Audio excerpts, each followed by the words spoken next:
Eu estou aqui na capela pessoal do Dom Valdemar Chaves de Araújo, bispo emérito de São João del Rei. Ele que vem a Lavras para fazer um tratamento e que nos concedeu essa liberdade e essa graça de batermos um papo, conversarmos sobre a sua história, sobre a sua vocação, sobre o seu episcopado e principalmente nesse momento que em 23 de junho ele completa 80 anos de vida e em fevereiro de 2015, 25 anos de episcopado. Dom Valdemar, muito obrigado por aceitar o nosso convite.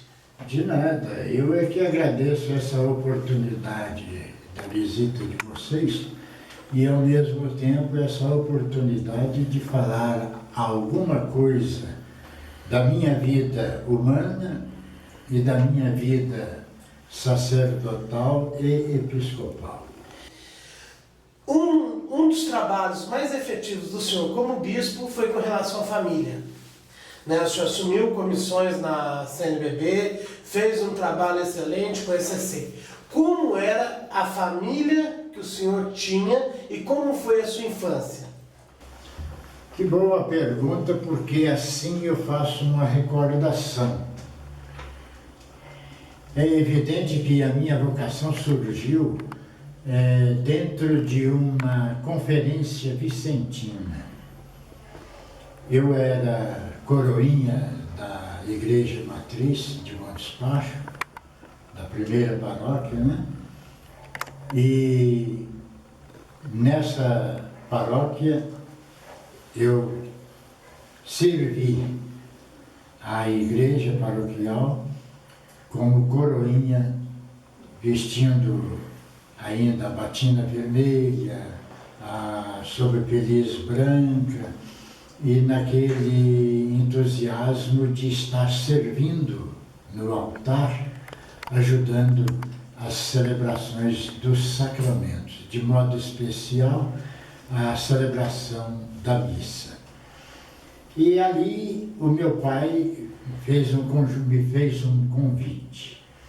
Vamos participar da Conferência Vicentina e vamos ver como é que esses elementos da Conferência Vicentina trabalham com os povos.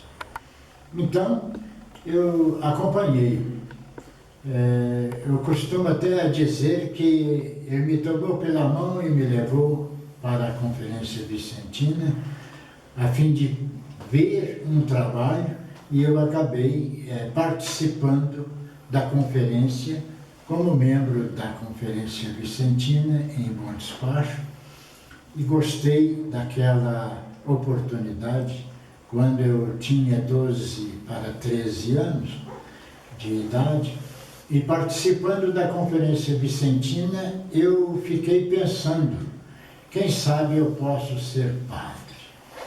E assim eu comecei a pensar na vocação de ser padre e ser padre dentro de uma perspectiva de ajudar os pobres que precisavam de ajuda.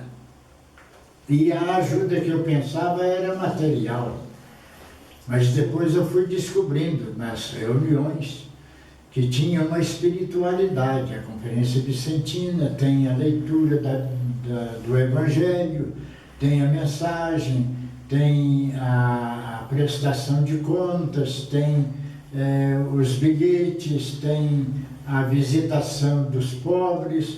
Então aí eu fui me despertando não somente para a ajuda material, como também para a ajuda espiritual que corresponderia à minha vocação sacerdotal. Então eu dizia para o meu pai, eu vou ser padre.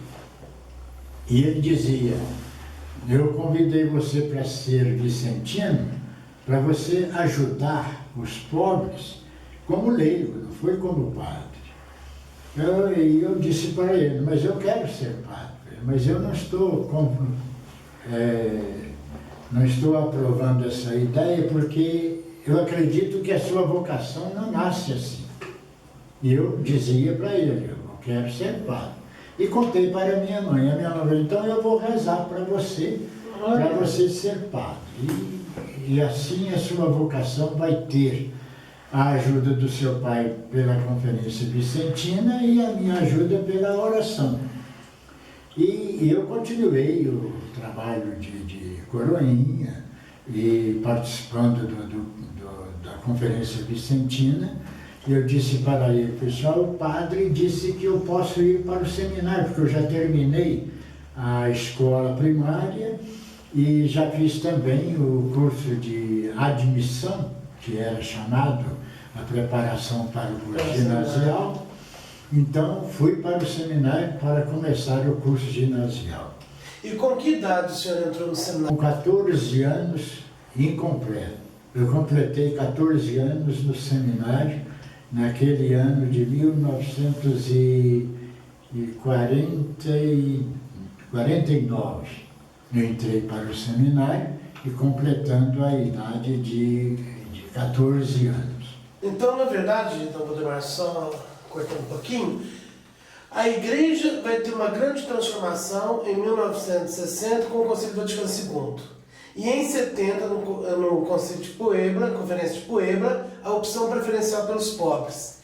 E parece que o senhor já estava na vanguarda do que a igreja iria aspirar. Parece que Deus já te chamava para algo que a igreja estava suspirando. É verdade.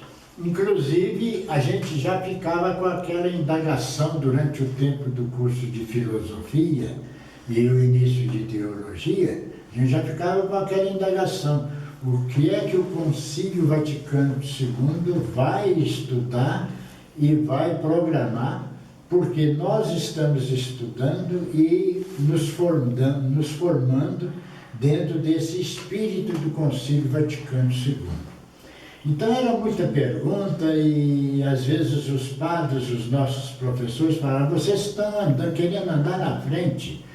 E a gente dizia, não é andar à frente, é estar interessado por aquilo que está acontecendo em Roma.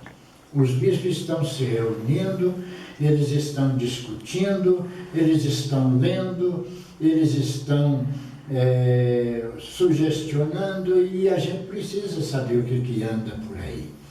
Então, a curiosidade de quem está terminando o curso de filosofia e começando teologia era grande, a curiosidade era grande.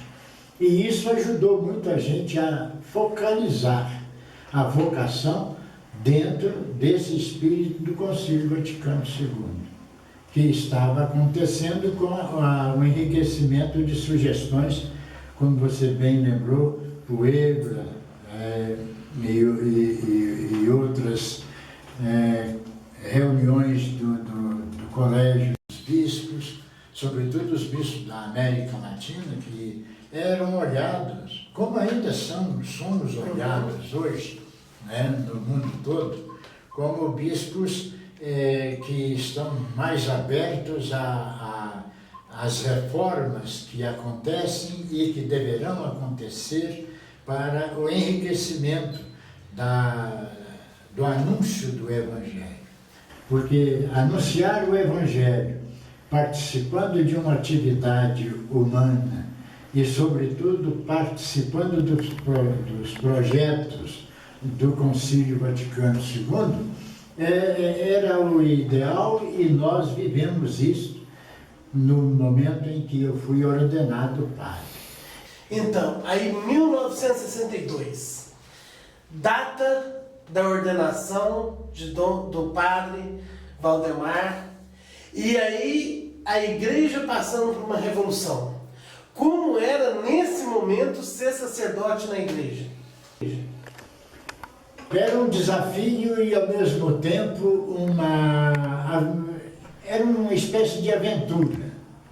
Então, eu sentia que eu estava vivendo um momento de descoberta, de aventuras, de uma vida nova, uma maneira nova de ser cristão, católico, padre. E, como padre, eu vivi plenamente as pastorais, a pastoral do batismo, a pastoral do crisma, a pastoral catequética em toda a sua dimensão humana e espiritual. Inclusive, fui nomeado assistente de pastoral familiar, fui nomeado assistente do movimento familiar cristão naquela época, e assim eu me interessei pela família, depois pelas crianças na catequese, e fomos crescendo nesse trabalho de sacerdote, impregnando a minha vida de interesses pelos jovens, pelas crianças, pelos jovens e pela família. Então, esse trio de preocupação na minha vida sacerdotal me ajudou a aprofundar mesmo todos os documentos do Concílio Vaticano II para atualizá-los dentro da pastoral da Igreja. E na Diocese de Luz, eu fui coordenador de pastoral 2 vezes na Diocese, e depois, quando eu estava coordenando a pastoral na Diocese, eu assumi ao mesmo tempo uma paróquia para ajudar o padre que se encontrava doente, e ao mesmo tempo assumi também a direção do seminário menor e depois do seminário maior, porque com o bispo nós criamos uma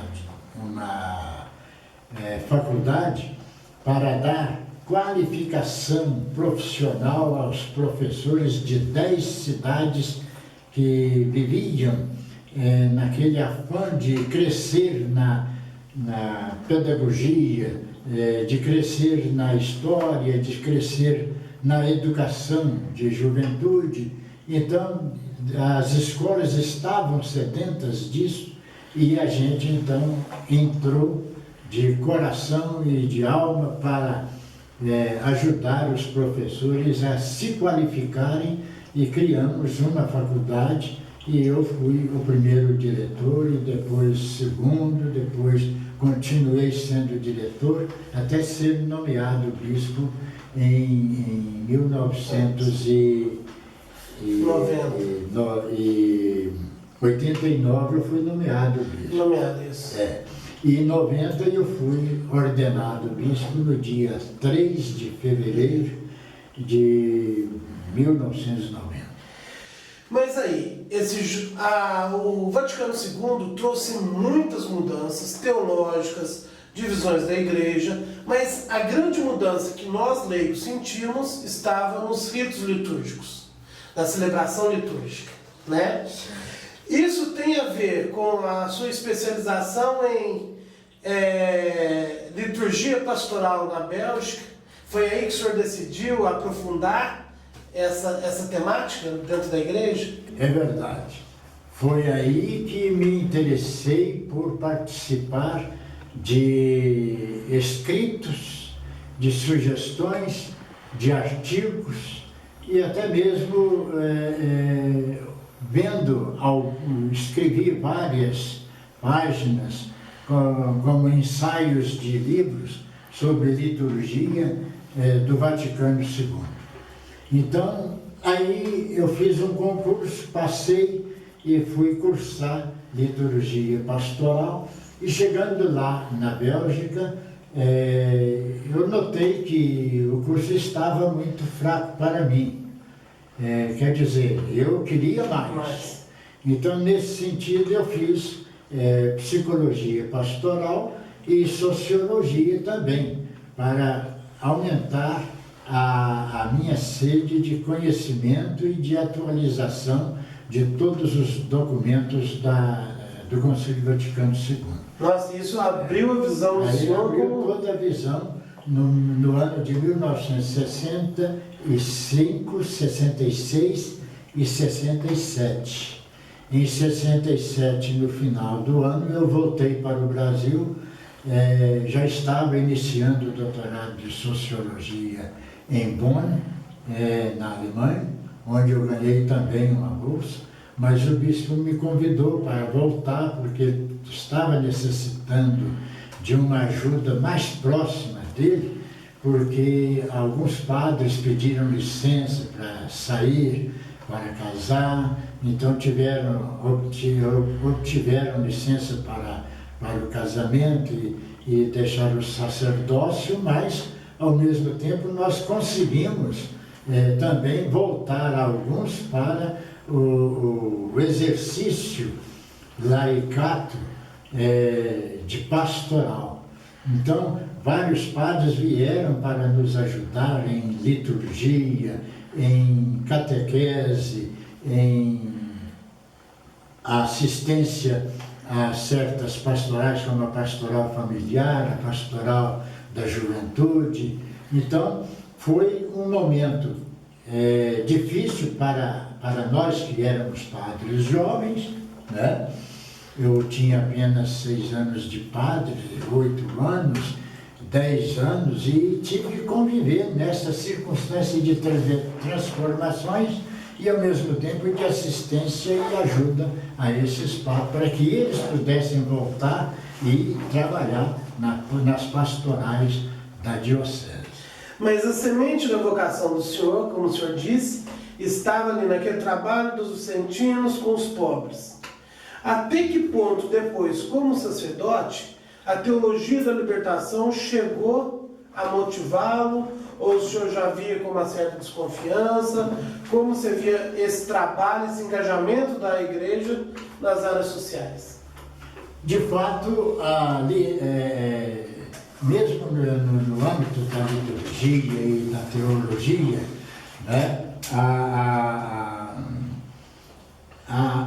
a situação era diversificada, muito diversificada. Inclusive, alguns padres entenderam uma teologia da libertação querendo se libertar de tudo, não é assim. Puramente socialista. Socialista. O socialismo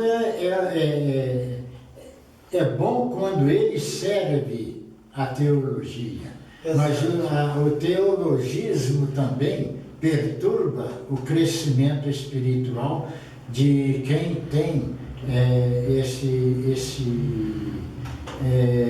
desejo de atualizar não somente o conhecimento teológico, mas trazer o conhecimento teológico para o povo participar. Então houve um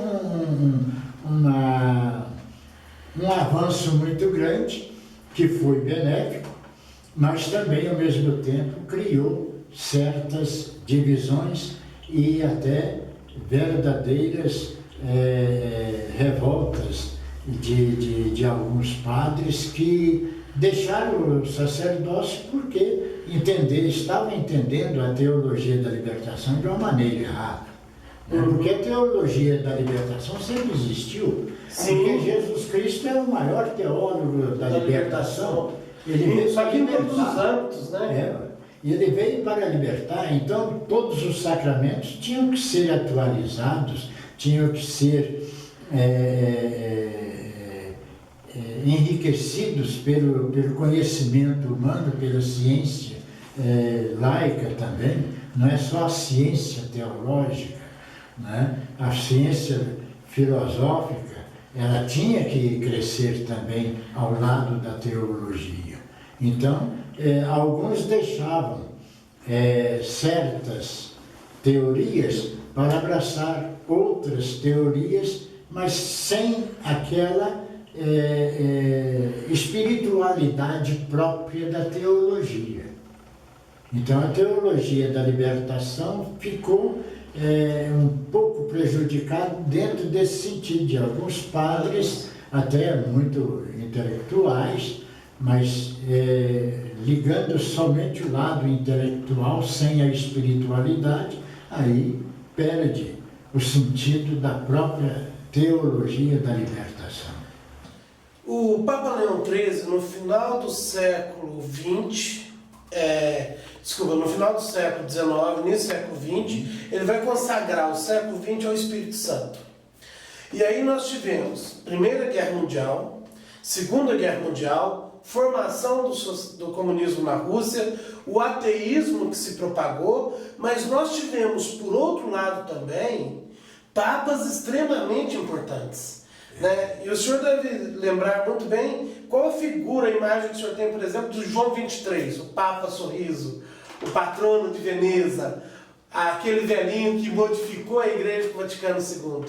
De fato, o Papa João Paulo II, ele já estava dentro dos estudos dos documentos do Concílio Vaticano II, então ele estava também atualizando a diocese dele como padre, depois como bispo auxiliar e depois como cardeal, porque ele foi convidado por João 23 a ser cardeal e assumiu o cardinalato como uma responsabilidade de estar presente em todas as discussões, em todos os estudos da teologia vigente e, ao mesmo tempo, tradicional, porque ele não abandonou o tradicional, mas foi colocando o tradicional dentro do atual, vivendo essa circunstância de comunicação com o povo todo do mundo inteiro. Então, ele foi um Papa que atualizou o direito canônico, por exemplo. Eu me lembro que meu bispo me convidou para estudar com ele toda a parte do sacramento do matrimônio e do sacramento da ordem. Então, nós estudamos isso durante 2 anos para fornecer a matéria no final do Concílio Vaticano II, na publicação de 1985. Né? Uhum. Então, em 1965 foi publicado todos os documentos, compêndio, né? Todo o compêndio do Concílio Vaticano II. Então ali eu senti até um pouco de satisfação de saber que algumas sugestões foram dadas ali naquela publicação final. Né? Eu, apesar de ter sido apenas 3 anos só de padre naquela época, mas mesmo assim eu dei minha contribuição junto com o meu bispo para a publicação desses documentos sobre o sacramento do matrimônio e sobre o sacramento da ordem. E aí, Dom Valdemar, como que é um padre já em plena atividade pastoral, com toda essa bagagem, de repente receber um telefonema, deve ter sido por telefonema, acredito, ou por carta do anúncio apostólico, dizendo: você foi escolhido para ser bispo da igreja, sucessor dos apóstolos. Infelizmente veio uma consulta e, por sorte minha, eu não recebi a carta. E no ano seguinte meu bispo reclamou: o núncio está reclamando que você não responde às cartas dele. Mas eu não recebi as cartas do núncio. Eu recebi algumas cartas de consultas para outros candidatos ao episcopado. Agora, cartas pessoais do núncio para mim, aí eu ainda não recebi. Então aí começaram novas consultas a respeito do meu nome. E os papas estavam comentando e tal, porque o bispo ele foi muito simples no sentido de perguntar aos colegas, né, o que eles acharam, o que eles achariam e o que pensavam se o padre Valdemar pudesse ser bispo e tal. Então aí ele pediu a minha nomeação de Monsenhor no ano de 1968, né? Então aí surgiu mais uma brincadeira dos padres e tal, que eu seria nomeado bispo. Então, não, isso é brincadeira de vocês, e não passa de brincadeira e vai ficar na brincadeira. Mas o Núncio de fato tinha mandado várias cartas e as cartas tinham ido para a Lagoa da Prata, sendo que eu estava em Luz. E o Núncio não sabia que eu estava em Luz, ele tinha o endereço anterior em Luz e depois em Lagoa da Prata. Então ele ficou com a ideia de Lagoa da Prata e as cartas foram para Lagoa da Prata e o padre que me substituiu guardou as cartas, né? Então quando eu descobri, aí eu passei um telegrama para ele. Estou recebendo aqui 4 cartas com várias datas, mas eu gostaria de receber a oportunidade de uma entrevista pessoal com Vossa Excelência. E aí ele respondeu, a audiência concedida, mas já está nomeado bispo de Teófilo Otoni. Eu não vou lá não, eu já estava nomeado, né?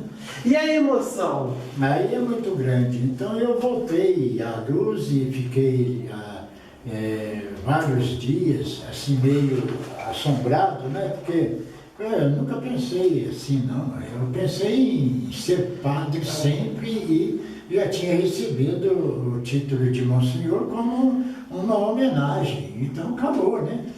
E pensava que estava pronto e tal, mas a vontade de Deus foi outra, né? E eu então disse, já que eu estou nomeado, estou pronto para fazer aquilo que for necessário. A vontade de Deus.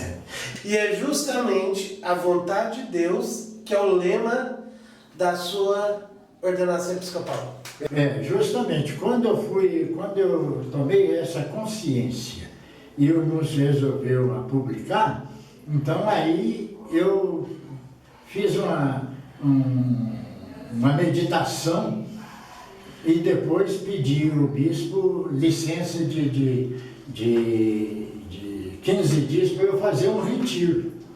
E eu programei um retiro de uma semana em uma fazenda. Interessante, eu nasci numa fazenda, fui fazer o retiro numa fazenda e saí dessa fazenda para ser ordenado bispo lá em Bom Despacho, na minha terra. E por que sua terra? Vamos supor, eu conheço vários bispos que se ordenam na diocese que eles são nomeados. Por que o senhor escolheu Bom Despacho? Primeiro porque eu não tinha a roupa própria para a ordenação. E o Núncio disse que conseguiria tudo emprestado em Roma. Eu disse, mas eu vou ser ordenado bispo com roupas emprestadas? Não dá certo, não. Eu vou dar um jeito por aqui. E foi a época que o Collor colou o nosso dinheiro e a gente podia tirar só R$50 de uma conta. Então, eu tinha 3 contas e eu tirei R$150. E com R$150, eu fui em São Paulo e comprei os tritos necessários. Uma batina,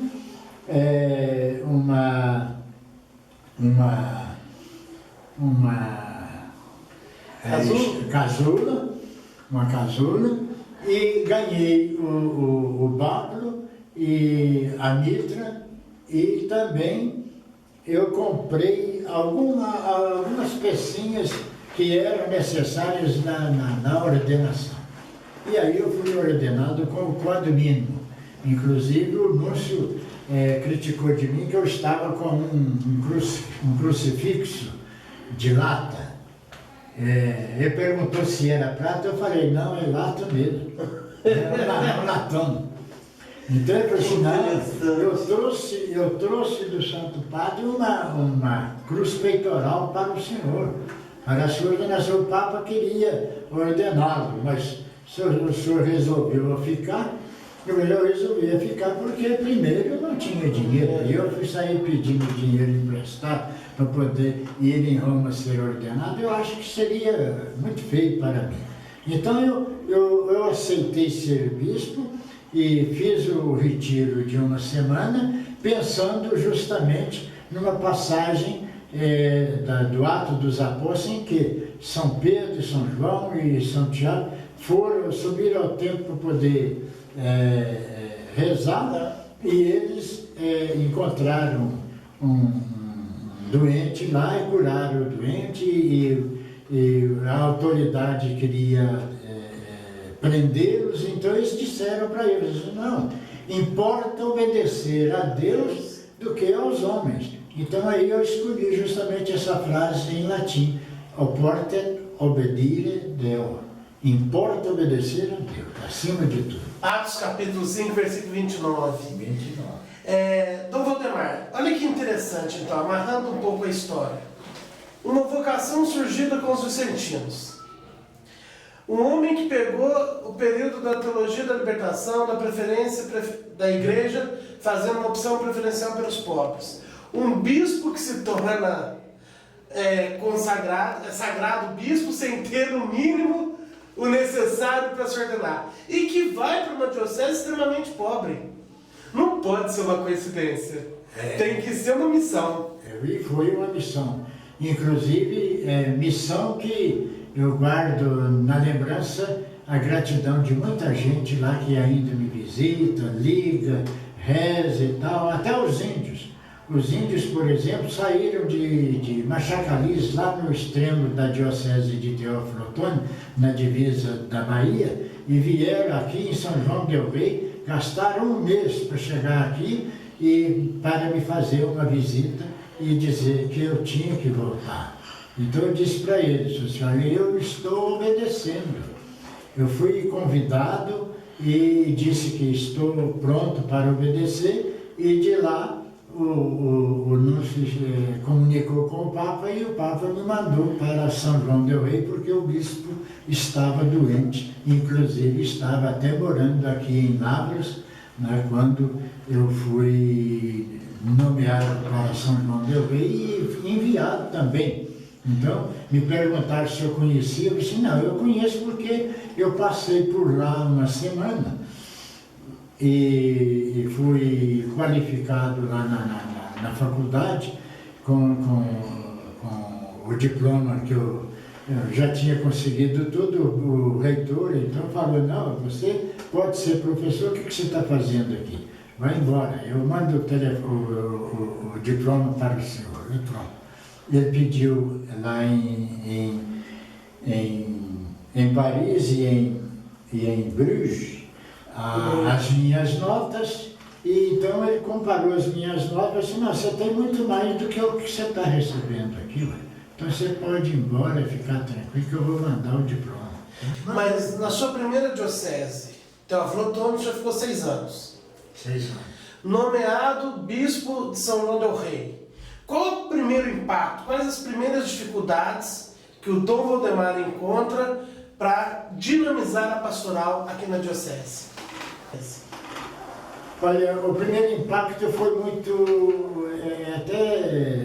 ruim eu falar, mas eu gosto da verdade e amo a verdade e sou obrigado a falar a verdade.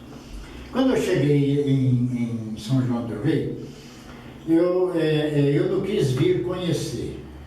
Eu vim direto para a casa do bispo. Então, quando eu cheguei em Teófilo Otoni, eu fui recebido com pompas e honras e pompas. Foi uma coisa estupenda. E quando eu cheguei aqui em São João, graças a Deus eu não fui recebido por ninguém. Cheguei na casa do bispo e fui recebido pelo Monsenhor Juvenal e o Monsenhor Paiva. Então os dois me receberam lá, e dali do portão eu já entreguei o carro, até o celular da diocese também eu entreguei, não quis nada. Eles levaram o carro, levaram tudo, e eu fiquei. Eles queriam que eu ficasse com o carro. Não, o carro é da diocese, não é de vocês e nem meu. Então eu cheguei, pronto. E chegando, eu perguntei se a diocese tinha carro, então aí o padre me disse que o Dom Antônio tinha vendido o carro para poder pintar o palácio para me receber, porque eu tive só um mês de prazo para vir embora, né? Então eu cheguei, como eu fui mandado para Teófilo Otoni, sem nada, eu sempre também cheguei em São João sem nada. Que interessante. Graças a Deus sem nada. Então um dos padres me emprestou o carro dele e ficou trabalhando com o carro da paróquia e emprestou o carro dele para eu ter um carro depois de um mês. Porque eu estava andando de ônibus. Eu estava visitando as paróquias de ônibus.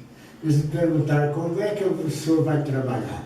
Eu vou trabalhar primeiramente conhecendo os padres, depois conhecendo o povo, depois celebrando e fazendo celebração das visitas pastorais, mas do jeito que os padres marcarem. Então eu estou disponível para servir, né? A porta de obediência a Deus. Eu estou obedecendo a Deus para servir o povo de Deus aqui nessa diocese. Eu creio que uma das alegrias de um bispo é poder ordenar um sacerdote. Quantos sacerdotes o senhor já ordenou? Eu já ordenei 32 sacerdotes. Aqui na diocese eu ordenei só 17. Nossa, 32 padres. E aqui na diocese eu ordenei 17. E terminei participando da celebração do cinquentenário da diocese. Sim. Porque eu preparei tudo e entreguei tudo também na mão do outro que chegou. Exato. Fui apenas um assistente na celebração dos 50 anos da Diocese de São João do Rei. Em 2010, o senhor escreve uma carta e coloca o cargo de bispo à disposição. Foi uma decisão difícil? Não, para mim não foi, porque primeiro eu já esperava a celebração dos 75 anos, né? Uhum. Porque o direito canônico manda que a gente faça uma carta colocando o cargo à disposição do Santo Padre. Então eu mandei a carta através do núncio. Então essa carta ficou também passeando por aí, então demorou quase um ano, né? E quando eu cheguei lá em Roma para a última visita de Nímina, já era o Papa Bento XVI. E o Papa Bento XVI me passou uma surpresa, que eu não gosto muito de falar, mas você fez a pergunta, e então a verdade eu não posso fugir dela. Ele me nomeou para fazer crismas numa paróquia da Diocese de Roma, e eu fui com essa carta dele, levando a carta para o pároco. Cheguei lá, o pároco era brasileiro. Falei assim, uma surpresa para mim, né? Um padre brasileiro me recebendo para crismar jovens naquela paróquia. E a paróquia qual? Eu saí da Diocese de Luz, fui ordenado padre da Diocese de Luz, saí de Luz para ser bispo e estou saindo do exercício episcopal titular para a emeritude numa paróquia da sede nacional da igreja. O Papa Bento XVI me mandou essa carta nomeando para eu fazer crismas nessa paróquia. Chego lá, a paróquia Nossa Senhora da Luz. Nossa! Aí o padre me disse, aqui é a paróquia Nossa Senhora da Luz e é a primeira paróquia de Roma. Engraçado, né? Eu saí de luz e despedi-me de luz celebrando as últimas crismas, porque quando eu cheguei aqui, o novo bispo já tinha marcado que ia fazer as crismas, celebrar as crismas que estavam marcadas. Então, eu não celebrei mais crismas aqui. Olha que interessante. Só celebrei lá. Eu tenho celebrado crismas na Arquidiocese de Mariana, em outras dioceses que me convidaram, pediram, na Diocese de Campanha, em 2 paróquias, e aqui de vez em quando em Barbacena, o arcebispo me pede para celebrar, e o arcebispo também castense me pediu para celebrar crismas lá também, então eu tenho celebrado fora. Então a minha despedida como bispo titular, fazendo crisma, foram as crismas de Roma. Na paróquia primeira de Roma, a pedido do Papa, que era o Papa Bento XVI. Em 2012, o senhor celebrou 50 anos de vida sacerdotal. 50 anos. Celebrando os 50 anos, eu fiquei também surpreso porque, de repente, chegou a festa, né? E os padres, então, pediram para eu celebrar primeiro lá na catedral. Então, celebrei os 50 anos de padre, sendo já bispo emérito. Com muitos bispos presentes na celebração. Muitos bispos presentes. Teve mais de 20 bispos presentes. E recebi mais de 50 ligações no dia de bispos do Regional Leste 2 e de alguns regionais vizinhos, como do Rio, de São Paulo, de Diamantina. Diamantina é do Regional Leste 2, mas de outros regionais também. Agora vamos falar, Dom Valdemar, de uma questão mais séria.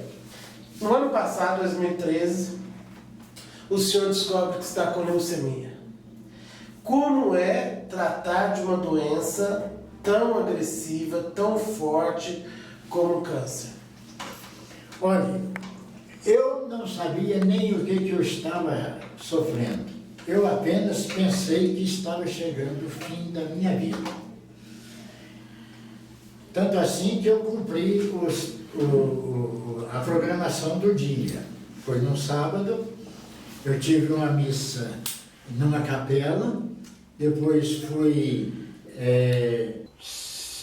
antes eu celebrei numa casa de uma senhora viúva de 95 anos, adoentada, então eu fui celebrar na casa dela para ela.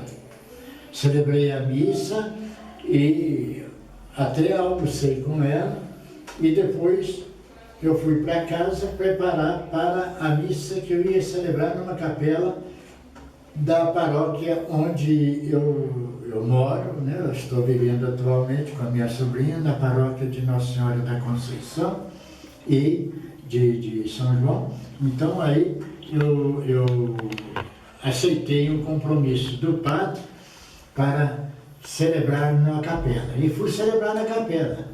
Terminada a missa da capela, me pediram para eu abençoar um casamento noutra capela, na paróquia de São José do Tijuco. Então eu fui, abençoei esse casamento, e ao terminar o casamento, eu senti que a vista estava escurecendo. Então eu desci com dificuldade, já desci com dificuldade. Quando eu chego perto da porta, eu me escorei no batistério de Inhaxica, onde a Inhaxica foi batizada. eu escorei ali e vi que a minha vista estava fugindo. Então eu pensei assim, a minha vida está acabando. E aí eu senti aquele mal-estar e a vista escurecendo, então eu me dirigi a Inhaxica, dizendo, Beata Inhaxica, pede a Nossa Senhora das Graças para falar com Jesus que eu estou disponível. Se for minha hora, que Ele me leve depressa. E se não for minha hora, que Ele me conserve para fazer mais alguma coisa. Né? E foi o que aconteceu. E aí, escureceu totalmente a minha vista, eu pedi o taxista para me levar para o pronto-socorro de São João del Rei, do Hospital Nossa Senhora das Mercês. E ao chegar lá, a médica de plantão me atendeu, fazendo todos os exames, mas eu já estava sem consciência do que estava fazendo. Ela fez todos os exames e disse, o senhor não pode sair daqui hoje, o senhor vai ser internado agora. Então fui internado e me deram transfusão de sangue para ver se eu melhorava. Né? E aí começou o tratamento. De lá, a minha sobrinha e a doutora que sempre me atendeu exames de coração, né? A doutora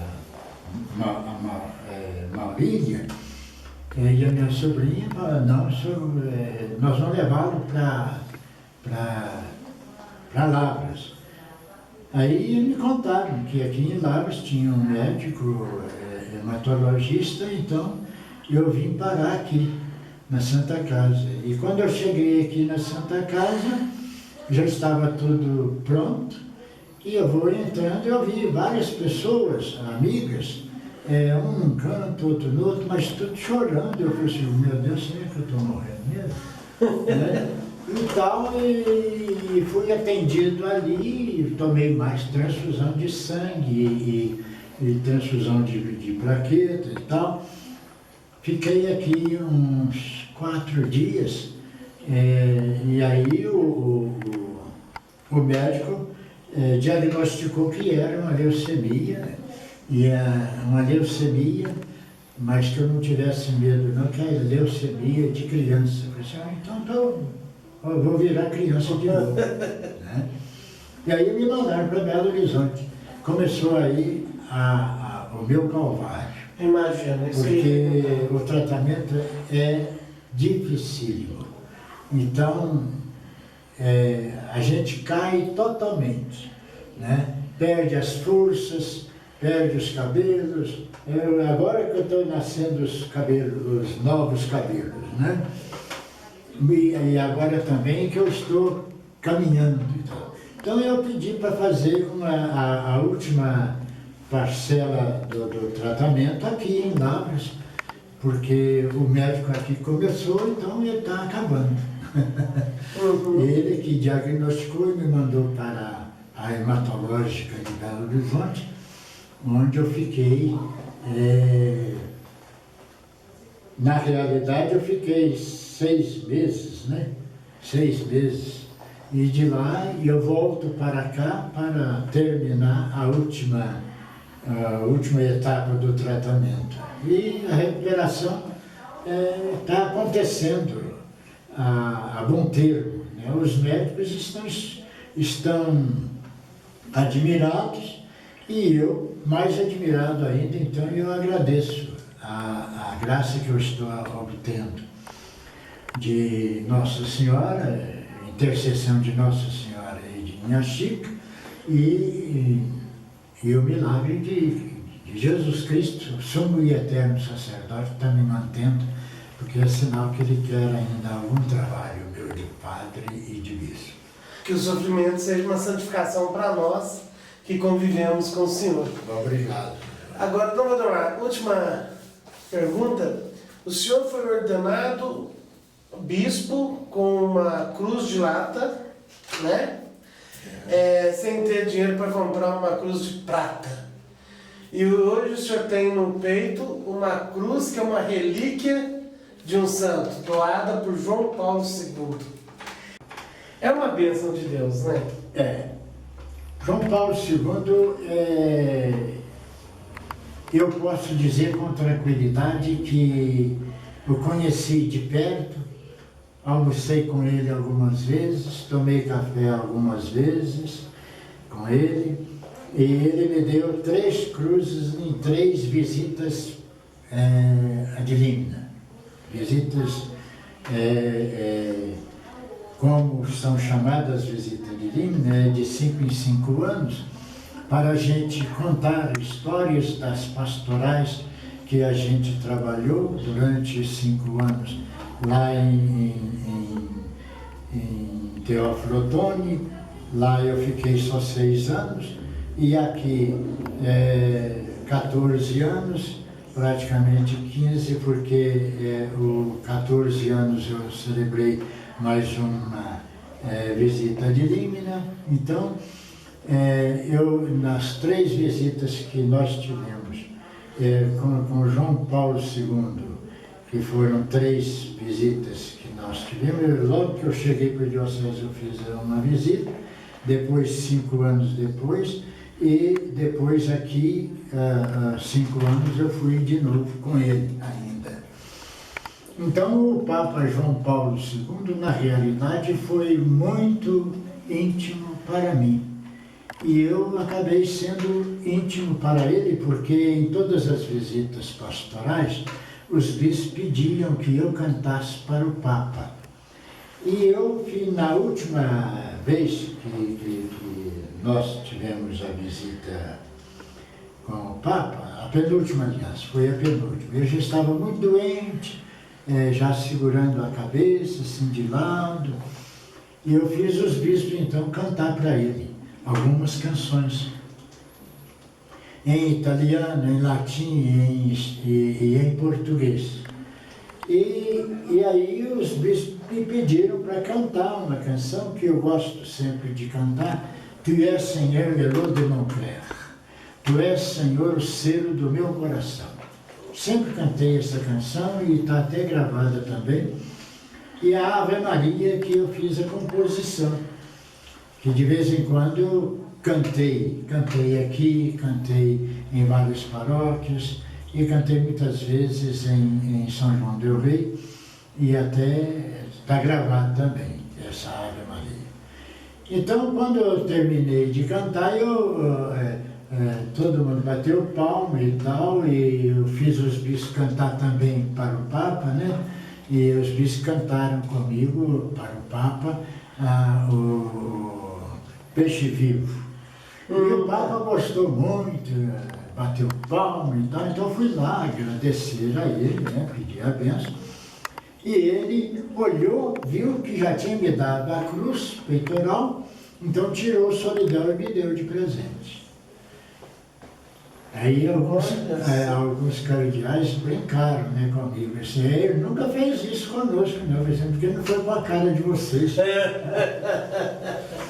Então eu tenho não somente as 3 cruzes, mas tenho também alguns textos que ele me deu para os parentes, né, e amigos, e também o solidel. O solidel está lá no relicário, isso, na minha capela. Então o solidel é a relíquia principal que ele tirou da cabeça e me deu de presente.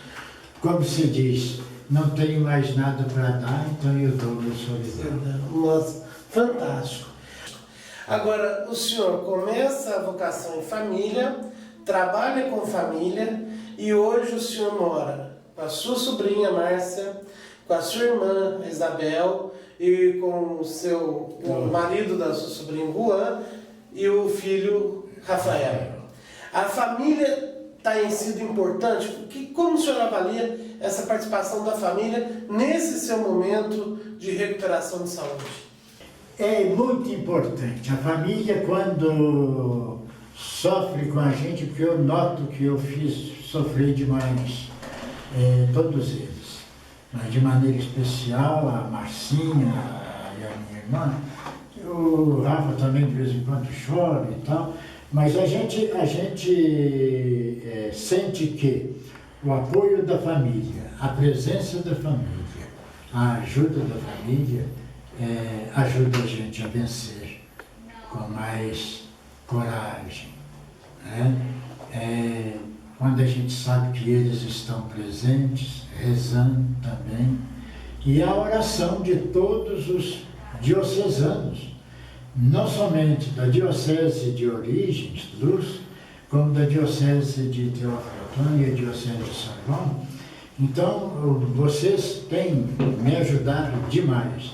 A oração tem sido o suporte que eu tenho tido para oferecer dia e noite, sobretudo durante as minhas madrugadas. Eu, em geral, acordo às 4 horas, rezo pelos padres da diocese, depois, a segundo horário, eu rezo pela família, o terceiro horário, eu rezo pelos diocesanos e por todas as pessoas que rezam por mim. Então, eu tenho 4 momentos principais de oração todo dia, em que eu rezo, lembrando um por um de todos aqueles que rezaram e continuam rezando pela minha recuperação. E eu noto que cada dia que passa eu estou me sentindo melhor. Coisa Graças boa. a Deus. É uma graça que eu recebo de uma cura que eu não esperava, né? Mas também de uma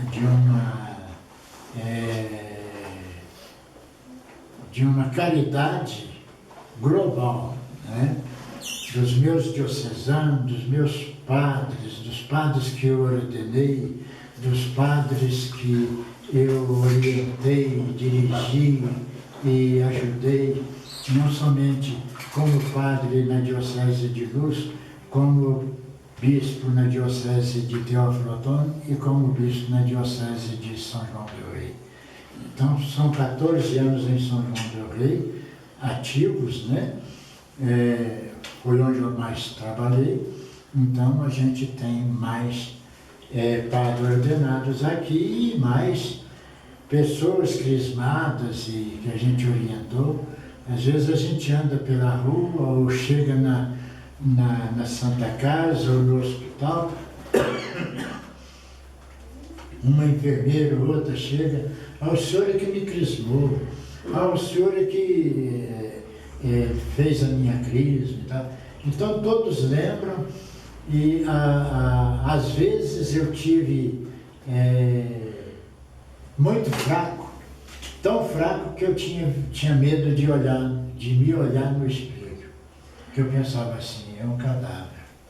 Mas eu nunca desanimei e sempre confiei na graça divina e na graça que eu pedi a Jesus para curar-me por intercessão de Nossa Senhora das Graças e a Beata Inha Chica, para quem eu vou pedir a Sagrada Congregação das Causas dos Santos, para receber toda a narrativa que a Marcinha vai fazer, com os médicos, Dr. Caio e o Dr. Luciano, com esses médicos que me atenderam e que trabalharam a minha melhora. Dom Valdemar, a nossa Diocese de São João del Rei tem pouco mais de 50 anos. E é impossível contar a história da nossa Diocese sem contar a história do Senhor, sem interferir uma na outra. São duas histórias que se entrelaçaram para o bem da nossa igreja particular. Eu queria te agradecer pela entrevista, tenho certeza que muitas pessoas que estão nos assistindo ficaram tão emocionadas como eu de conhecer o homem por trás do bispo. Aquele ser humano fantástico que, por amor a Deus, não negou nada, sempre fazendo a sua vontade e não a vontade dos homens. Parabéns pelos seus 80 anos de vida e espero poder entrevistá-lo aos 25 anos de episcopado em fevereiro do ano que vem, de 2015. Muito obrigado. E agradecendo a sua gentileza, a gentileza do Rogério Savelli. Então, eu quero agradecer a vocês e a todos aqueles que estão vendo e nos acompanhando.